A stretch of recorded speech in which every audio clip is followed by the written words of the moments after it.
সুচিকিৎসার দাবিতে আবারও রাজপথে গণঅভ্যুত্থানে আহতরা, ইন্টারকন্টিনেন্টালের সামনে অবস্থান। এবার মহাখালী বনানী সড়ক অবরোধ, তিতুমিরের শিক্ষার্থীদের, সরকারের বক্তব্য প্রত্যাখ্যান। সংস্কারের কথা বলে নির্বাচনে বিলম্ব নয়, সতর্ক করলেন তারেক রহমান, অনাহুত সংকটের আশঙ্কা। টিউলিপের দুর্নীতি খতিয়ে দেখতে ঢাকায় যুক্তরাজ্যের কর্মকর্তারা সংগ্রহ করছেন তথ্য।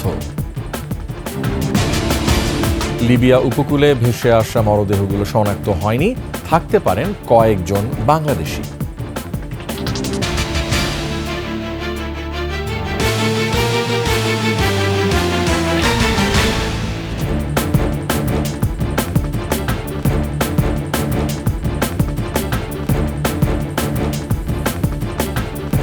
শুনছিলেন সংবাদ শিরোনাম, আমন্ত্রণ রাতের 21 সংবাদে। সাথে আছি আমি রিয়াজ হাফিজ।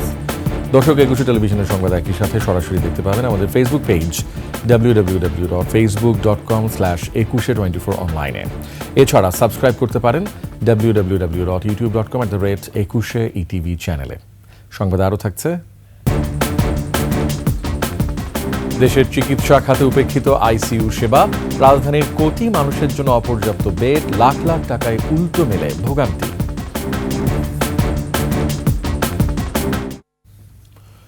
সুচিকিৎসা, রাষ্ট্রীয় স্বীকৃতি, পুনর্বাসন ও ক্ষতিপূরণের দাবিতে এখন রাজধানীর শাহবাগ হোটেল ইন্টারকন্টিনেন্টালের সামনে অবস্থান নিয়ে বিক্ষোভ করছে জুলাই আগস্ট আন্দোলনে আহতরা। দিনভর শ্যামলীতে সড়ক অবরোধের পর সন্ধ্যায় আহতরা প্রধান উপদেষ্টার বাসভবনের দিকে যাত্রা করলে পুলিশি বাধার মুখে পড়ে। তারা জানায়, সরকারের পক্ষ থেকে এখনও কেউ আশ্বস্ত করেনি। দাবি আদায় না হওয়া পর্যন্ত সড়কে অবস্থান নেয়ার ঘোষণা দেন তারা। দীপু শিকদারের সহায়তায় রিপোর্ট করছেন দুলি মল্লিক। সন্ধ্যায় মিরপুর সড়ক ছেড়ে গণঅভ্যুত্থানে আহতরা প্রধান উপদেষ্টার বাসভবন যমুনার দিকে যাত্রা করে। রাত 8:45টার দিকে শাহবাগ এলাকায় হোটেল ইন্টারকন্টিনেন্টালের সামনে পৌঁছলে পুলিশি ব্যারিকেডের মুখে পড়ে। এক পর্যায়ে ওই জায়গায় বসেই বিক্ষোভ শুরু করেন আহতরা। তাদের অভিযোগ, শনিবার রাত থেকে তারা সড়কে অবস্থান নিলেও সরকারের দায়িত্বশীল কেউ এখনো তাদের সঙ্গে দেখা বা যোগাযোগ করেনি। আমাদের থেকে 3 দিন সময় নিল, 31 তারিখ পর্যন্ত, জানুয়ারি মাসের।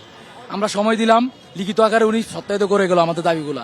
করে যাওয়ার পরে 31 তারিখে আজকে 2 তারিখ হলো, কিন্তু ওনাদেরকে এখন ফোন দিয়েছি, ওনারা ফোন ধরে না। সন্ধ্যা 6টা পর্যন্ত কেউ দেখা করে নাই। এই অবস্থায় দাবি আদায় না হওয়া পর্যন্ত হোটেল ইন্টারকন্টিনেন্টালের সামনে অবস্থান নেওয়ার ঘোষণা দিয়েছেন আহতরা। এখানে বসে আমাদের দাবি দেওয়া যা আছে আমরা পেশ করছি, রাষ্ট্রীয় মর্যাদা দিতে হবে, এই অধিকার আদায় হলেই আমরা এখান থেকে উঠে যাব। সুচিকিৎসা, পুনর্বাসন ও রাষ্ট্রীয় স্বীকৃতির দাবিতে শনিবার রাত থেকে বিক্ষোভ করছেন গণঅভ্যুত্থানে আহতরা। রোববার দিনভর তারা শিশুমেলা মোড়ে মিরপুর সড়ক অবরোধ করে বিক্ষোভ করে। Duli Mallik, desk report, 21 television. জুলাই অভ্যুত্থানে আহতদের সুচিকিৎসায় সর্বোচ্চ গুরুত্ব দিচ্ছে সরকার। তবে তাদের মানসিক সেবা দিতে না পারার দায় নিয়ে আন্দোলনরতদের শান্ত থাকার আহ্বান জানিয়েছেন প্রধান উপদেষ্টার বিশেষ সহকারী অধ্যাপক ডাক্তার সায়েদুর রহমান। দাবি অনুযায়ী আহতদের ক্যাটাগরি নির্ধারণে তাদেরই সহায়তা চেয়েছেন। এদিকে জুলাই গণঅভ্যুত্থান অধিদপ্তর এবং আহতদের সেবায় নীতিমালা গঠনের কথা জানান মুক্তিযুদ্ধ উপদেষ্টা। শহীদদের পরিবারকে 10 লাখ টাকার সঞ্চয়পত্র করে দেওয়ার কথা জানান তিনি। আলো জানাচ্ছেন প্রণব চক্রবর্তী। সুচিকিৎসা না পাওয়া, আহতদের সঠিক ক্যাটাগরি না হওয়া সহ বিভিন্ন দাবিতে আবারও রাস্তায় নেমেছেন জুলাই অভ্যুত্থানে আহতরা। দাবি আদায়ে সড়ক অবরোধ করে রাজপথে আছেন তারা। তবে তাদের চিকিৎসা সেবা নিশ্চিতে পঞ্চমবারের মতো এসেছে বিদেশি ডাক্তার। যুক্তরাষ্ট্র, সিঙ্গাপুরের 12 জন ডাক্তার সেবা দেবেন আহতদের। সচিবালয়ে সংবাদ সম্মেলনে স্বাস্থ্য উপদেষ্টা আরও জানান, 30 জন আহতকে বিদেশে চিকিৎসায় এরই মধ্যে খরচ হয়েছে 20 কোটি টাকা। জানান, আহতদের উন্নত সেবা দেয়াই সরকারের মূল লক্ষ্য। আমাদের চেষ্টা ছিল যে বাচ্চাগুলো চোখ হারিয়েছে, যাদের হাত হারিয়েছে, যাদের পা চলে গেছে, তাদের সর্বোচ্চ চিকিৎসাটা যেন আমরা দেই। প্রায় 15 জনের জন্য আমাদের 16 কোটি টাকার মতন খরচ হয়ে গেছে। আমরা এ পর্যন্ত 20 কোটি টাকা পাঠিয়েছি, কিন্তু আমি জানি না আরও কত টাকা পাঠাতে হবে। এ সময় আন্দোলনরতদের দুঃখে ব্যথিত হয়ে তাদের শান্ত থাকার আহ্বান জানান প্রধান উপদেষ্টার বিশেষ সহকারী ডাক্তার সায়েদুর রহমান। 5-6 মাস হাসপাতালে অবস্থানের কারণে ওনাদের যে মানসিক চাপ তৈরি হচ্ছে সেটা ভেন্টিলেশনের আসলে আমাদের পক্ষ থেকে যথেষ্ট বন্দোবস্ত দিতে পারেন। এই কি স্বীকার করতে দ্বিধা নেই আমাদের। আশা করব যে তারা শান্ত থাকবেন এবং আমাদেরকে যারা আজকে সরকার পরিচালনার দায়িত্ব পেয়েছি তাদের অভ্যুত্থানের কারণে আমাদেরকে দায়িত্ব পালন করার সুযোগ দিবেন। যদি কেউ নিজের তার ক্যাটাগরি চেঞ্জ করতে চান অথবা যদি আমাদের ক্যাটাগরি তৈরি করার কোনো বিজ্ঞান ভিত্তিক বিকল্প প্রস্তাব দেন, এই দুটোই আমরা বিবেচনা করব। এদিকে দুর্যোগ ও ত্রাণ মন্ত্রণালয়ের উপদেষ্টাদের বৈঠক শেষে সংবাদ সম্মেলনে দুর্যোগ ও ত্রাণ উপদেষ্টা ফারুকী আজম জানান, শহীদ ও আহতদের সুরক্ষায় আলাদা নীতিমালা নিয়ে হচ্ছে জুলাই গণ অভ্যুত্থান অধিদপ্তর। 232 কোটি টাকা বরাদ্দ দিয়েছে সরকার। কি বিষয়ে অ্যাড্রেস করলে তাদের জন্য নিরাপদ হবে, তাদের পরিবার নিরাপদ হবে, তাদের জীবিকা সুনিশ্চিত হবে এবং তাদের চিকিৎসা সুনিশ্চিত হবে, সেই সমস্ত ধারাগুলোকে এখানে নেওয়া হয়েছে যাতে স্থায়ীভাবে যেন তারা পায়। জুলাই অভ্যুত্থানে শহীদ ও আহতদের ঋণ শোধ হবার নয়, তাদের আত্মত্যাগ আজীবন স্মরণ রাখার অঙ্গীকারের কথাও জানান উপদেষ্টারা। যার যার জায়গা থেকে সর্বস্ব মোবিলাইজেশন এবং চেষ্টা করছি। প্রণব চক্রবর্তী, 21 টেলিভিশন, ঢাকা। শিক্ষা উপদেষ্টার বক্তব্য প্রত্যাখ্যান করে তিতুমির কলেজকে বিশ্ববিদ্যালয়ের রাষ্ট্রীয় স্বীকৃতির দাবিতে অনড় অবস্থানে আছেন শিক্ষার্থীরা। দাবি মানা না হলে কঠোর আন্দোলনের হুঁশিয়ারিও দিয়েছেন আন্দোলনরতরা। এদিকে আন্দোলনরত এক শিক্ষার্থী অসুস্থ হয়ে পড়লে তাকে হাসপাতালে নেওয়া হয়। আর সন্ধ্যায় আন্দোলনরত শিক্ষার্থীরা মিছিল বের করে মহাখালীর রেলগেট ঘুরে আমতলী মোড়ে এসে অবস্থান নিলে ভোগান্তিতে পড়েন সাধারণ মানুষ। আরও জানাচ্ছেন মফিউর রহমান। তিতুমির কলেজকে বিশ্ববিদ্যালয়ে রূপান্তরের দাবিতে পঞ্চম দিনের মতো রাস্তায় নামেন আন্দোলনকারীরা। আমরণ, অনশন সহ কর্মসূচিতে অংশ নেয় কলেজটির সাধারণ শিক্ষার্থীরা। অনশনরত এক শিক্ষার্থী অসুস্থ হয়ে পড়লে তাকে হাসপাতালে নেওয়া হয়। দাবি আদায়ের লক্ষ্যে কলেজের সামনের সড়কে মুহুর্মুহু স্লোগান দেয় তারা। তাদের এ দাবি সমর্থন জানান ঢাকা বিশ্ববিদ্যালয়ের আইন বিভাগের সাবেক অধ্যাপক। ছাত্রছাত্রীরা যে আন্দোলন করতেছে এই আন্দোলনের সাথে আমি সম্পূর্ণ একমত এবং তিতুমিরকে একটি বিশ্ববিদ্যালয়ে রূপান্তরিত করার জন্য আমি আকুল আহ্বান জানাচ্ছি। শুধু তিতুমিরকে বিশ্ববিদ্যালয় ঘোষণা অযৌক্তিক, শিক্ষা উপদেষ্টার এ মন্তব্যকে প্রত্যাখ্যান করেন শিক্ষার্থীরা। শিক্ষা উপদেষ্টা আজকে যে ব্রিফিং এ বলেছেন সেটাকে প্রত্যাখ্যান করেছেন কিনা? অবশ্যই আমি এটি প্রত্যাখ্যান করলাম, কারণ উনাদের পূর্বের কথার সাথে বর্তমানের কথার কোনো মিল নেই। উনি যে ফিজিবিলিটি টেস্টের কমিটি করছেন, আদত কমিটির কোনো আমরা রেজাল্ট আমাদের হাতে পাই নাই। পরে সন্ধ্যার দিকে হল থেকে বেরিয়ে আসেন নারী শিক্ষার্থীরা, স্লোগান দেন দাবির পক্ষে। এরপর Barasat barricade two north city মিছিল শুরু করেন শিক্ষার্থীরা। মিছিলটি মহাখালী রেলগেট প্রদক্ষিণ করে আমতলী মোড়ে এসে অবস্থান নেয়। সেখানে চলে মুহুর্মুহু স্লোগান। শিক্ষার্থীরা বলেন, দাবি আদায় না হওয়া পর্যন্ত তাদের এই আন্দোলন চলবে। আজকে আমরা দেখতে পাচ্ছি উপদেষ্টাগণ আলাদাভাবে আমাদেরকে বলেছে যে আমাদের দাবি অযৌক্তিক, কিন্তু উনি কেন অযৌক্তিক এরকম কোনো ব্যাখ্যা আমাদেরকে দেয় নাই। আমাদের দাবি একটাই, সেটা তিতুমিরকে রাষ্ট্রীয় স্বীকৃতি দিতে হবে, তিতুমির বিশ্ববিদ্যালয়। তারা আমতলী মোড়ে অবস্থান নিলে থেমে যায় যান চলাচল, ভোগান্তিতে পড়েন সাধারণ মানুষ। সেটাই ওভারব্রিজ পার হয়ে লাভ দিয়ে আসছে ফিমেল হিসাবে। খুব বাজে রকমের একটা সিচুয়েশন ছিল এখন আমার জন্য, কিন্তু আমার কিছু করার নাই, আমি ফিমেল, আমাকে তো বাসায় যেতেই হবে। আন্দোলন করুক ওরা, ওরা সমস্যা নাই তো, ওরা কেন সাধারণ মানুষের কষ্ট দিতেছে? কত রোগী আছে, ওই এক ভদ্রলোকের ওনার শাশুড়ি মারা গেছে, বাড়ি যাওয়ার জন্য প্রায় 2 ঘন্টা ওনার গাড়ি ওয়েট করতেছে, যাইতে পারতেছে না। মানুষের অনেক দুর্ভোগ আছে। সাধারণ মানুষের ভোগান্তি সৃষ্টি না করে দাবি আদায়ের আন্দোলন করা উচিত বলেও মন্তব্য তাদের। মফিউর রহমান, 21 টেলিভিশন, ঢাকা।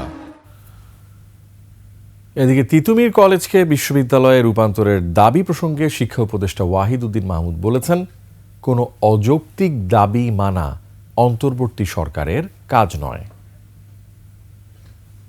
একটা কলেজকে হঠাৎ করে সময় সীমার মধ্যে বিশ্ববিদ্যালয় ঘোষণা করা, এটা কোনো যৌক্তিক দাবি না। দাবির মুখে এমন সিদ্ধান্ত নেব না যেটা শুধু আমাদের সময়ের না, এটা পরবর্তী অনেক সময়ের ভবিষ্যতে বহুদিনের জন্য এটা একটা অযৌক্তিক সিদ্ধান্ত করলে সেটা বহুদিনের জন্য একটা বোঝা হয়ে থাকবে। আমরা তো এই অন্তর্বর্তী সরকার এই সব দাবি দেওয়া মানার জন্য এখানে আসেনি। সংস্কারের নামে নির্বাচনের জন্য সময়ক্ষেপণ না করার আহ্বান জানিয়েছেন বিএনপির ভারপ্রাপ্ত চেয়ারম্যান তারেক রহমান। সংস্কারের কথা বলে আলোচনা দীর্ঘায়িত করলে জনগণের কাঁধে আবারও স্বৈরাচার চেপে বসবে বলেও মন্তব্য করেন তিনি। কদমতলীতে এক কর্মশালায় ভার্চুয়ালি যোগ দিয়ে তিনি বলেন, যত দ্রুত নির্বাচনের মাধ্যমে গণতান্ত্রিক সরকারের অধীনে দেশ পরিচালনা করা যাবে তত দ্রুত দেশকে ধ্বংসের হাত থেকে বাঁচানো যাবে। শিউলি শবনমের রিপোর্ট। রাষ্ট্র কাঠামো মেরামতে জাতীয়তাবাদী দল বিএনপি প্রস্তাবিত ৩১ দফা বিষয়ক এই কর্মশালার আয়োজন।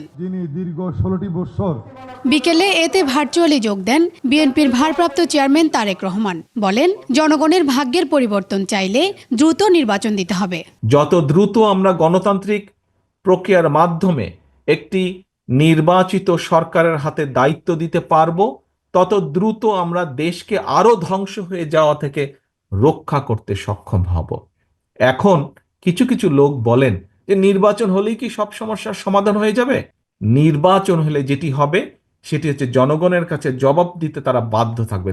অন্তর্বর্তী সরকার সহ সংস্কার কমিশনগুলো এখন যেসব সংস্কারের কথা বলছে, বিএনপি তা ২.৫ বছর আগে থেকেই বলে আসছে। সংস্কারের কথা বলে নির্বাচন প্রক্রিয়া দীর্ঘ করলে দেশ আরো সংকটে পড়বে বলে উল্লেখ করেন তিনি।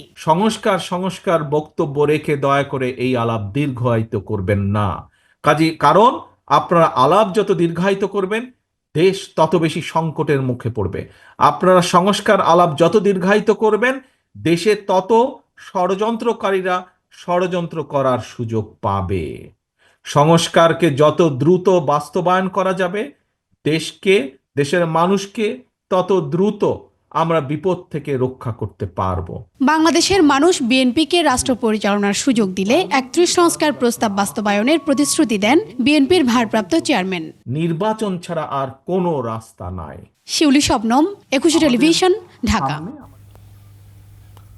গণহত্যার বিচারের পর জনগণ চাইলে রাজনীতিতে ফিরতে পারে আওয়ামী লীগ। পাশাপাশি সরকারকে আইন সংস্কার করে ফ্যাসিবাদী শাসনের বিচার নিশ্চিতের আহ্বান জানিয়েছেন বিএনপির স্থায়ী কমিটির সদস্য সালাউদ্দিন আহমেদ। ২১ টেলিভিশনের সাথে একান্ত আলাপে তিনি বলেন, জামাতের সাথে দীর্ঘদিনের নির্বাচনী জোট হলেও এখন নিজস্ব কৌশলে মাঠে গোছাচ্ছে বিএনপি। মাহিলা ইসলামের রিপোর্ট। ছাত্র জনতার রক্তস্রোতের গণঅভ্যুত্থানে অবসান হয় শেখ হাসিনা সরকারের কর্তৃত্ববাদী শাসনের ১৬ বছর। এখনও সেই ঘটনার কোনো অনুশোচনা না করেও রাজনীতিতে ফিরতে মরিয়া আওয়ামী লীগ জানিয়ে নিন্দার ঝড় বইছে সামাজিক যোগাযোগ মাধ্যম সহ বিভিন্ন মহলে। কিন্তু দেশের প্রধান রাজনৈতিক দল বিএনপি কিভাবে দেখছে আওয়ামী লীগের কর্মসূচি দেওয়ার নামে এই আস্ফালন? তারা কোন সাহসে এত বড় গণহত্যা চালানোর পরেও সেটার জন্য অনুশোচনা বা ক্ষমা প্রার্থনা না করে তারা আবার স্বাভাবিক রাজনৈতিক প্রক্রিয়ার মধ্যে যুক্ত হতে চাচ্ছে। পাশাপাশি এখনও দল হিসেবে আওয়ামী লীগের বিচার শুরু না হওয়ায় অন্তর্বর্তী সরকারের সমালোচনা করেন বিএনপির এই জ্যেষ্ঠ নেতা। বলেন, প্রয়োজনে করতে হবে আইনের সংস্কার। শেখ হাসিনা থেকে শুরু করে সকল যাদের বিরুদ্ধে মানবতা বিরোধী অপরাধ আদালত এবং অন্যান্য আদালতে যে মামলা দায়ের হয়েছে সেই মামলাগুলো দ্রুত নিষ্পত্তি হওয়া প্রয়োজন। রাজনৈতিক দল হিসাবে আওয়ামী লীগের বিচার হলে সেই সুষ্ঠু বিচারে যেই রায় আসবে জনগণ সেটা মেনে নেবে। ২১ টেলিভিশনের সাথে একান্ত সাক্ষাৎকারে সালাউদ্দিন আহমেদ কথা বলেন বিএনপির দীর্ঘদিনের জোটসঙ্গী জামায়াতের সাথে গাঁটছড়া নিয়েও। বলেন, আপাতত দুই দলই নিজস্ব কৌশলে ভোটের লড়াইয়ে প্রস্তুতি নিচ্ছে। এখানে আমাদের সাথে দ্বিমতের কোনো বিষয় নয়, সেটা হচ্ছে তাদের নিজস্ব রাজনৈতিক কৌশল। নির্বাচনকে সামনে রেখে আমরা মনে করি যে আমাদের পক্ষের শক্তিগুলোর মধ্যে যুগপৎ আন্দোলনের শরিকদের মধ্যে আমাদের যে যোগাযোগটা সেটা যেন সবসময় সচল থাকে, প্রাণবন্ত থাকে। যদি আমরা সরকার গঠন করার মতো মেজরিটি পাই তখন আমরা তাদেরকে নিয়ে ঐক্যমতের একটি জাতীয় সরকার করব। রাজনীতিতে নতুন দলের উদ্যোগকে স্বাগত জানিয়ে তিনি ছাত্রদের সতর্ক করে বলেন, তাদের মাধ্যমে ফ্যাসিবাদের দোসরদের যেন পুনর্বাসন না হয়। সেখানে যাতে কোনো প্রশ্ন সৃষ্টি না হয় এবং নতুন রাজনৈতিক দলটি যেন কোনো রকমের প্রশ্নের সম্মুখীন না হয় সেই বিষয়টি লক্ষ্য রাখার দরকার। বারবার জোর দেন, জুলাই অভ্যুত্থানে গড়ে ওঠা জাতীয় ঐক্য যেন বেহাত না হয়। সুষ্ঠু নির্বাচনের মাধ্যমে সরকার যেন জন আকাঙ্ক্ষা পূরণ করে। সেই জাতীয় ঐক্যটাকে শক্তি হিসেবে যাতে ব্যবহার করে আমরা আগামী দিনে এগিয়ে যেতে পারি। মাহিলা ইসলাম, ২১ টেলিভিশন, ঢাকা। ক্ষমতাচ্যুত প্রধানমন্ত্রী শেখ হাসিনার বোনের মেয়ে টিউলিপ সিদ্দিকের বিরুদ্ধে দুর্নীতির অভিযোগ খতিয়ে দেখতে বাংলাদেশে এসেছেন যুক্তরাজ্যের জাতীয় অপরাধ সংস্থা এনসিএ কর্মকর্তারা। দুর্নীতির অভিযোগে গেল মাসে যুক্তরাজ্যের মন্ত্রিত্ব হারাতে হয়েছে টিউলিপকে। সাবেক সিটি মিনিস্টারের পদ হারানোর পর এবার তার এমপি পদ নিয়ে চলছে টানাটানি। এমন পরিস্থিতিতে টিউলিপ সিদ্দিকের ব্যাপারে তথ্য নিতে এনসিএ কর্মকর্তারা বাংলাদেশের দুর্নীতি বিরোধী তদন্তকারীদের সঙ্গে গোপন বৈঠকও করেছেন। এ তথ্য নিশ্চিত করে সংবাদ মাধ্যম দ্য মেইল অন সানডে বলছে, টিউলিপের ব্যাংক অ্যাকাউন্ট ও ইমেইলের তথ্য যাচাইয়ের পর জিজ্ঞাসাবাদের জন্য তাকে ডাকতে পারেন ব্রিটিশ কর্মকর্তারা। লিবিয়ায় নৌকাডুবিতে ভূমধ্যসাগরে ব্রেগা তীরে ভেসে আসা মরদেহগুলো প্রয়োজনীয় তথ্যের অভাবে পরিচয় শনাক্ত করা সম্ভব হয়নি। এদের মধ্যে কয়েকজন বাংলাদেশি থাকতে পারে বলে সন্দেহের কথা জানিয়েছে দূতাবাস, যদিও দেশটির পূর্বাঞ্চলে রাজনৈতিক অস্থিরতার কারণে সশরীরে হাজির হতে পারেনি কর্তৃপক্ষের কেউই। গেল শুক্রবার তীরে ভেড়া মরদেহগুলোতে পচন ধরায় দাফন করা হয়েছে আজদাদিয়ায়। আকবর হোসেন সুমনের রিপোর্ট। ৯০-এর দশকে ইউরোপের বিভিন্ন দেশে জীবিকার তাগিদে পাড়ি জমানো শুরু করে অনেক বাংলাদেশি। সড়ক এবং আকাশপথে নজরদারি করা বলে নৌপথে জীবন বাজি রেখে সেই বিদেশ যাত্রা এখনও চলছে। আন্তর্জাতিক অপরাধ চক্র সক্রিয় এই সুযোগে। শীত মৌসুমে নৌপথ তুলনামূলক কম বিপদসংকুল হওয়ায় এই সুযোগটাই কাজে লাগাতে চেয়েছিল একদল অভিবাসী প্রত্যাশী, কিন্তু মৃত্যু এড়াতে পারেনি। ভূমধ্যসাগরের ব্রেগা তীরে ভাসতে ভাসতে নোঙর করতে হয় ২৩ মরদেহকে। কিন্তু তুলনামূলকভাবে দক্ষিণ আফ্রিকার মানুষজন অথবা আফগান রেফিউজি এদের বাইরে উল্লেখযোগ্য সংখ্যক বাংলাদেশিরাই থাকেন। তো হয়তো সম্ভবত আমরা বলতে পারি যে ৯০ দশক থেকে আসলে ইতালিতে বিভিন্ন ভাবেই বাংলাদেশিরা গেছেন। জাতীয়তা শনাক্ত না হলেও তাদের অনেকেই বাংলাদেশি বলে সন্দেহ করছে লিবিয়ায় বাংলাদেশি দূতাবাস। এই লাশগুলি এই ডিকম্পোজিশন বা পচে যাওয়ার শুরু হওয়ায় ওখানকার প্রসিকিউশনের পারমিশন নিয়ে লাশগুলিকে দাফন করা হয়েছে। দূতাবাসের পক্ষ থেকে পররাষ্ট্র মন্ত্রণালয়ে অলরেডি নোট ভার্বাল প্রেরণ করা হয়েছে। ওইখানে আমরা ভিজিট করার জন্য চেষ্টা করছি। ধারণা করা হচ্ছে যে বোটটা ডুবে গিয়েছিল, সেখানে বাংলাদেশি অভিবাসী ছিল। বিশেষ করে রেড ক্রিসেন্ট এবং স্থানীয় কর্তৃপক্ষ, তাদের সাথে আমরা কথা বলে যতটুকু জানতে পেরেছি, তারা বলেছে যে ডেড বডিগুলো দেখে তাদের অবয়ব দেখে মনে হয়েছে তারা বাংলাদেশি। সাগর পথে মৃত্যু ঝুঁকি থাকলেও ইতালি যাবার আগ্রহ যেন কমছে না। এই অবৈধভাবে ইতালিতে যাওয়ার মিছিল জারি রয়েছে। এখনো আমার হাতে ত্রিপলি, মিশরাত এবং বেনগাজি থেকে এখনো ৪-৫টা ফ্লাইট যেতে পারবে এরকম লিস্ট আমার কাছে হয়ে গেছে। সংখ্যায় বেশি না হলেও এই তথ্যগুলো কিন্তু যারা যেতে চান তাদের কাছে থাকে বা তাদেরকে দেওয়া হয়। প্রলোভনটাও সেখান থেকেই আসে যে কষ্ট করে যদি কোনোভাবে যাওয়া যায় তাহলে সারা জীবনের জন্য একটা ব্যবস্থা হয়ে গেল, একটা সুন্দর জীবনের ব্যবস্থা হয়ে গেল। এটা পুরোটা আসলে সত্যি না, কিন্তু এই প্রবণতাটাই এবং এই তথ্যগুলোই তাদেরকে ভোলানো হয় বা নিজেরাও তারা কিছুটা এটাতে কনভিন্সড হয়ে যান। ২০২২ সালের এক হিসেব বলছে তার আগের ৮ বছরে অবৈধ পথ ব্যবহার করে মৃত্যুকে বরণ করেছেন প্রায় ২২,০০০ অভিবাসী প্রত্যাশী। আকবর হোসেন সুমন, ২১ টেলিভিশন, ঢাকা। রাজধানীর বিভিন্ন হাসপাতালের আইসিইউ নিয়ে রয়েছে নানা অভিযোগ। এখানে সংকটাপন্ন রোগী ভর্তি হলেও নেই রোগী বান্ধব সেবার মানসিকতা। ভুক্তভোগীরা বলছেন লাখ লাখ টাকা দিলেও তারা পান না মানসম্মত সেবা, পোহাতে হয় দুর্ভোগ। আইসিইউ নিয়ে মুশফিকা নাজরিনের ধারাবাহিক প্রতিবেদনের আজ প্রথম পর্ব। ওরা শুধু পেশেন্ট ধরে টাকা খাওয়ার জন্য। আইসিইউ ব্যবসা ছাড়া আর কিছুই না। এই আইসিইউতে নিয়ে যদি রোগীর সেবা শুশ্রূষা করতো তার রোগী ঠিকই সুস্থ হতো। ডক্টর সালেহা কাদের কিডনি রোগে আক্রান্ত মাকে ভর্তি করেছিলেন রাজধানীর বসুন্ধরায় এক বেসরকারি হাসপাতালে। তার অভিযোগ, সেখানে আইসিইউতে মায়ের চিকিৎসার জন্য লাখ লাখ টাকা ব্যয় করেও পাননি সন্তোষজনক সেবা। ডায়ালিসিস করছিল, মেশিন নষ্ট হয়ে গেছে আমার সামনে। প্রথমে একদম নর্মাল ছিল, আমি যখন বললাম মেশিন তো নষ্ট হয়ে গেছে, তখন সে আতঙ্কিত হয়ে গেছে যে এই মহিলা তো বুঝে ফেলছে। ভুক্তভোগী নীলুফা আহমেদ জানান, তার মায়ের ব্রেন টিউমারের অপারেশন করেছিলেন শ্যামলীর এক হাসপাতালে। তিনি জানালেন, হাসপাতালে আইসিইউতে মানসম্মত সেবা পাননি, অভাব ছিল দক্ষ জনবলের। যে ডক্টর অপারেশন করেছেন উনি আম্মাকে দেখবেন, বা আমার পেশেন্টকে দেখবেন, সেটা আমরা পাই নাই।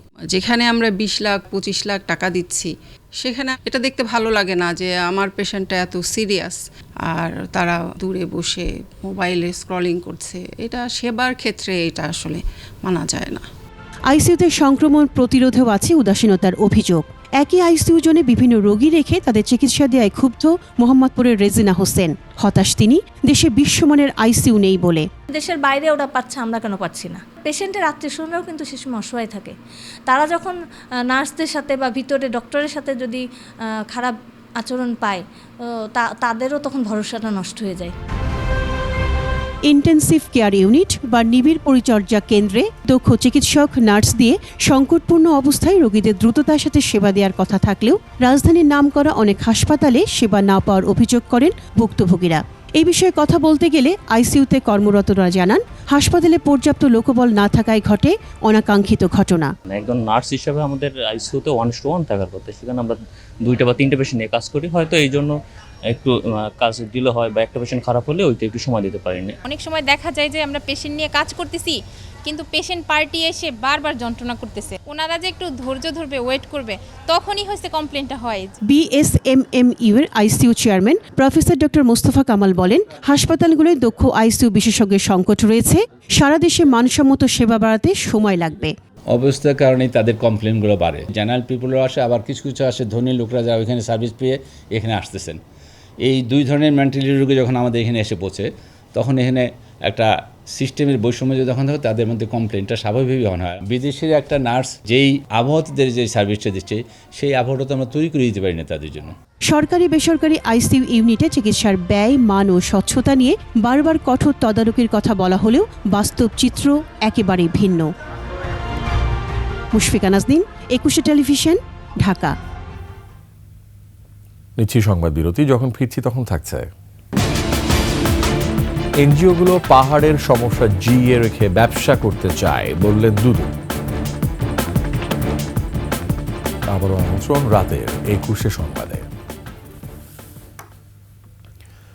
বাংলাদেশের অন্তর্বর্তী সরকারের প্রতি সমর্থনের কথা আবারও নিশ্চিত করল জাপান। রোববার দেশটির সহকারী পররাষ্ট্রমন্ত্রী ইকুইনা আকিকো রাষ্ট্রীয় অতিথি ভবন যমুনায় প্রধান উপদেষ্টা ডক্টর মোহাম্মদ ইউনূসের সাথে সাক্ষাৎ করে এ সমর্থনের কথা জানান। বাংলাদেশের সাথে বাণিজ্য ও উন্নয়ন সহযোগিতার সম্পর্ক আরও বাড়াতে জাপান আগ্রহী বলেও জানান তিনি। এ সময় অন্তর্বর্তী সরকারের চলমান সংস্কার উদ্যোগ এবং পরবর্তী নির্বাচনের পরিকল্পনার ব্যাপারেও খোঁজ খবর নেন জাপানি মন্ত্রী। সমর্থনের জন্য জাপানকে ধন্যবাদ জানিয়ে প্রধান উপদেষ্টা বলেন, জাপান বাংলাদেশের খুবই কাছের বন্ধু এবং সবচেয়ে বড় উন্নয়ন সহযোগী।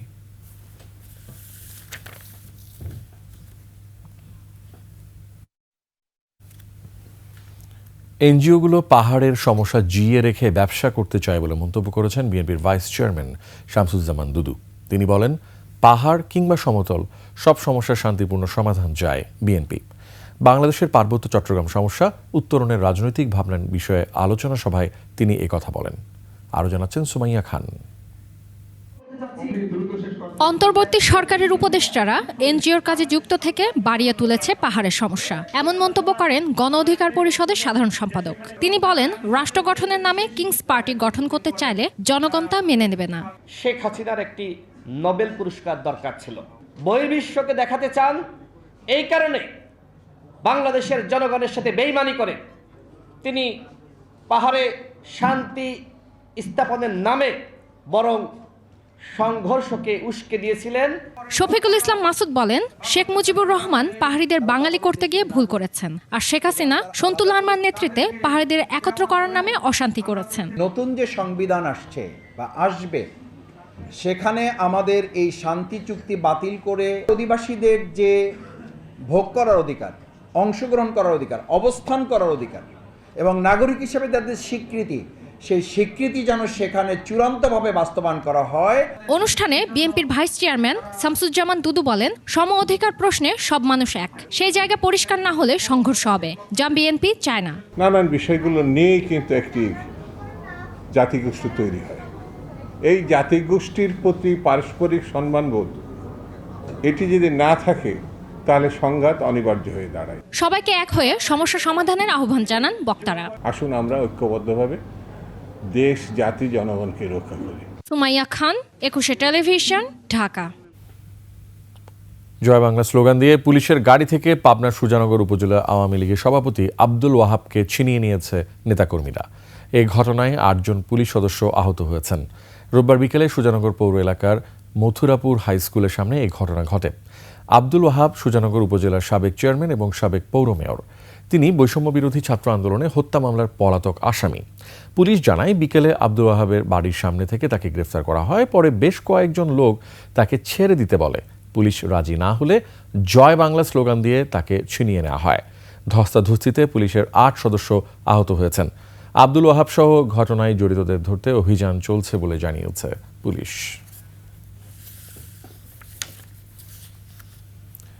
নির্বাচনের আগে সংস্কার ও জাতীয় ঐক্যের বিকল্প নেই বলে মন্তব্য করেছেন বিশিষ্টজনেরা। মন্ত্রণালয়, পুলিশ প্রশাসন, বিচার ব্যবস্থা, ব্যাংকিং, শিক্ষা, চিকিৎসা সহ অন্যান্য ক্ষেত্রে দ্রুত সংস্কার প্রয়োজন বলেও মনে করেন তারা। কক্সবাজার প্রতিনিধি আব্দুল আজিজের তথ্যচিত্রে desk report. Cox's Bazar public library মিলনায়তনে সংস্কার, জাতীয় ঐক্য ও নাগরিক ভাবনা শীর্ষক নাগরিক সংলাপ। এতে বক্তব্য রাখেন গণমাধ্যম কর্মী, শিক্ষক, বিভিন্ন রাজনৈতিক দলের নেতা ও বিভিন্ন সংগঠনের নেতৃবৃন্দ। বক্তারা বলেন, কোনো দলীয় সরকারের অধীনে নয়, বরং নির্বাচনের আগেই সংস্কার প্রয়োজন। যদি নতুন যাত্রাকে আপনার সুখকর করতে হয়, একটি সুন্দর বাংলাদেশ করতে হয়, আমাদের নির্বাচন ব্যবস্থাকে সুন্দর করতে হবে। বিভিন্ন সেক্টরে গিয়ে আমি মনে করি প্রয়োজনীয় সংস্কার করার পরে দেশে নির্বাচন আসুক। বৈষম্যহীন রাষ্ট্র বিনির্মাণে সংস্কারের বিকল্প নেই জানিয়ে বক্তারা বলেন, সব সংস্কার হতে হবে নাগরিক বান্ধব। পর্যটন খাতের উন্নয়নে কাজ করা প্রয়োজন বলেও মনে করেন তারা।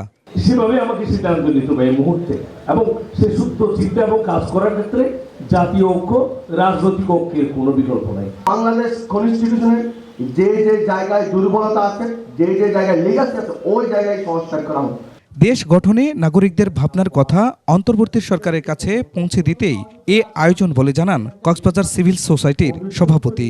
কিভাবে সংস্কার হতে পারে, কিভাবে আমরা জাতীয় ঐক্যতে উপনীত হতে পারি, মূলত এটা নিয়ে আজকের এই ক্ষুদ্র আমাদের প্রয়াস। Khurshid Alam, desk report, 21 television.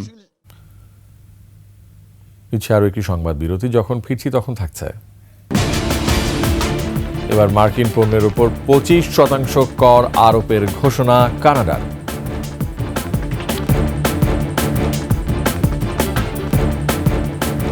আবারও আমন্ত্রণ রাতের 21 সংবাদে।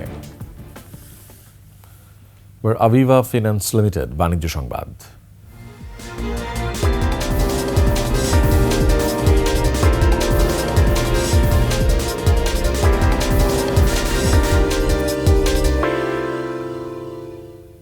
বিশ্ববাজারে রেকর্ড ছুঁয়েছে স্বর্ণের দাম। ইতিহাসে প্রথমবারের মতো 1 আউন্স স্বর্ণের দাম ছাড়ালো $2,800। গত সপ্তাহে লেনদেন শুরু হওয়ার আগে প্রতি আউন্স স্বর্ণের দাম ছিল $2,770। সপ্তাহের প্রথম কার্যদিবসে লেনদেনের এক পর্যায়ে প্রতি আউন্স স্বর্ণের দাম $2,731 নেমে যায়। স্বর্ণের এমন দাম বাড়ার প্রেক্ষিতে এরই মধ্যে দেশের বাজারেও স্বর্ণের দাম বাড়ানো হয়েছে। ভরিতে বেড়েছে সর্বোচ্চ $2,099। নতুন করে মূল্যবৃদ্ধির ফলে ভালো মানের 1 ভরি সোনার দাম দাঁড়ালো $1,44,890 টাকায়। নতুন এই দাম আজ থেকে কার্যকর হচ্ছে। দেশের ইতিহাসে এটি এখন পর্যন্ত স্বর্ণের সর্বোচ্চ দাম। অমর 21 বইমেলার খবর।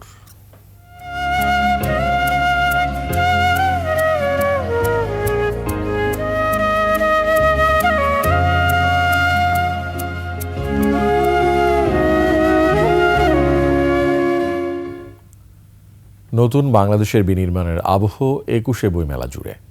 দ্বিতীয় দিনে মানুষের উপস্থিতি ছিল অন্যবারের তুলনায় বেশি। 21 বইমেলা ঘুরে বিস্তারিত সিরাত আল মুস্তাকিমের রিপোর্টে। বইমেলার জন্য দীর্ঘ একটি বছর অপেক্ষায় থাকেন পাঠক, লেখক ও প্রকাশকরা। লেখক, কবি, সাহিত্যিক ও পাঠকের পদচারণায় প্রাণচঞ্চল বইমেলা। প্রথম দিনের মতো দ্বিতীয় দিনেও নতুন বইয়ের সুবাস নিতে মেলা প্রাঙ্গণে ছুটে এসেছেন বিভিন্ন বয়সী বইপ্রেমীরা। উল্টেপাল্টে দেখছেন বই। লেখক, প্রকাশকরা আশা করছেন এবছর খুব ভালো একটি বইমেলা উপভোগ করবে পাঠকরা। তরুণদের জন্য আমি এটুকুই বলবো যে এই বইমেলাকে ঘিরে তারা যাতে রিসোর্সফুল বইগুলো সংগ্রহ করে, তারা সেগুলো পাঠ করে, নিজেদেরকে গড়ে তোলে, তাহলেই নিজেদেরকে বিশ্বের মাঝে তারা সুন্দরভাবে রিপ্রেজেন্ট করতে পারবে। আর এই যে শঙ্খচূড়া, এটা নিয়েই আসি, দেখি এটা নেওয়ার এখন চিন্তা করতেছি। এইটা না হলে ওইটা এখনো আসে নাই, তুমি সন্ধ্যা অলকানন্দাটা, ওইটা আসলে বিশেষ করে ওইটা নেওয়ার জন্যই আজকে আসা। আমরা পাঠকরা যারা আছি একটা বছর অপেক্ষা করি, কারণ এখানে আসলে হচ্ছে কি আমরা পছন্দের মতন বই কিনে পাই। রোমান্টিক একটা গল্পের বই, তো যেহেতু বলছিল যে রোমান্টিক, সেই জন্য আমি অবশ্যই রোমান্টিক টাইপের বই পছন্দ করব আর কি। অন্যবারের তুলনায় এবারের বইমেলায় তরুণ পাঠকদের আনাগোনা ছিল চোখে পড়ার মতো। অনেকে স্কুল কলেজের ক্লাস শেষ করে এসেছেন বই কিনতে। বই কেনার হচ্ছে থ্রিলার বই, এমনিতে ওই সব বই পড়া হয় না, থ্রিলার বইটাই বেশি পড়া হয়। মোটামুটি ভালোই পাঠক পাচ্ছে, বিশেষ করে তরুণদের একটু সমাগম বেশি। একটু বায়োএথিক্সের একটা বই কিনছি, যেহেতু আমার একটু গবেষণার প্রতি আগ্রহ আছে। সচরাচর বইগুলোতে হচ্ছে আমরা খুললেই দেখতে পাই সেখানে প্রেম, ভালোবাসা, দ্রোহ। এবার সেই ট্র্যাক থেকে বের হয়ে একটু অন্য ধারায় বই পড়ার জন্য হচ্ছে নিজেকে প্রস্তুত করে রেখেছিলাম। অন্যবার বইমেলা জমতে প্রায় 10-12 দিন সময় লাগলেও এবছর আগেভাগে জমে উঠেছে 21শে বইমেলা। সিরাত আল মুস্তাকিম, 21শে টেলিভিশন, ঢাকা।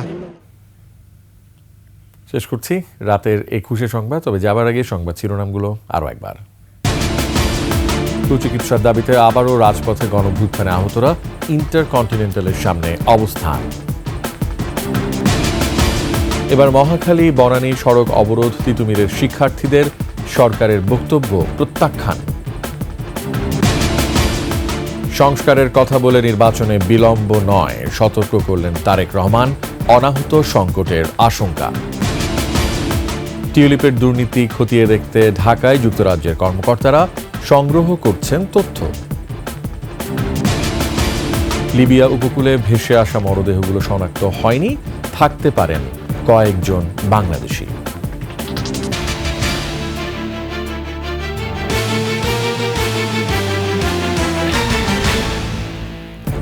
সর্বশেষ সংবাদ জানতে ডায়াল করুন 2021 নম্বরে, আর ভিজিট করুন 21.tv.com ওয়েবসাইটে। ফেসবুকে ভিজিট করতে পারেন www.facebook.com/2124 অনলাইনে। এছাড়া সাবস্ক্রাইব করতে পারেন www.youtube.com/21etv চ্যানেলে। এতক্ষণ সঙ্গে থাকার জন্য অসংখ্য ধন্যবাদ। আমাদের পরবর্তী সংবাদ রাত 1টায় দেখার আমন্ত্রণ রইল। 21শে সংবাদ দেখুন, সঙ্গে থাকুন। শুভরাত্রি।